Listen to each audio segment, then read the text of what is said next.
আসসালামু আলাইকুম বন্ধুরা, সকালবেলা পান্তা আর চিংড়ি মাছের ভর্তা দিয়ে নাস্তা করব। চিংড়ি মাছটা ভর্তা করে নেব। একটা ভাজা লঙ্কা নিয়েছি, পেঁয়াজ আর চিংড়ি মাছ।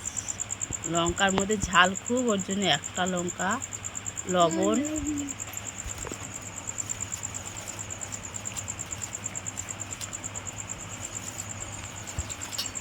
পেঁয়াজ, সরষের তেল,